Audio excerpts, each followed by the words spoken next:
ఇవాళ వీడియోలో బొబ్బరిగారెలు ఎలా ప్రిపేర్ చేసుకోవాలో చూద్దాము. మార్నింగ్ ప్రిపేర్ చేస్తున్నాను కాబట్టి నిన్న నైట్నే నానబెట్టి తీసుకున్నాను. ఇవి గ్రైండర్లో వేసుకుని మెత్తగా గ్రైండ్ చేసుకోవాలి. వాటర్ అనేది అస్సలు యాడ్ చేయకూడదు. ఇలా గ్రైండ్ చేసుకున్నాం కదా, ఇదైతే ఒక గిన్నెలోకి తీసుకుని పక్కనైతే పెట్టుకోవాలి.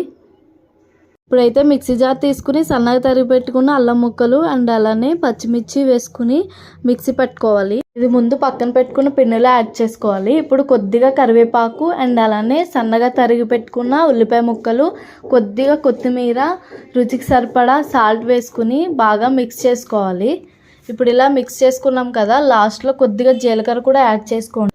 ఇప్పుడు ఆయిల్ హీట్ అయిన తర్వాత గారెలాగా చేసుకుని ఒక్కొక్కటిగా వేసుకోండి. ఇప్పుడు లో ఫ్లేమ్లో బ్రౌన్ కలర్లోకి వచ్చే విధంగా ఫ్రై చేసుకోవాలి రెండు వైపులా. ఈ రెండు వైపులా బాగా పచ్చివాసన పోయేదాకా ఫ్రై చేసుకున్నాక ఒక ప్లేట్లోకి సర్వ్ చేసుకోవాలి.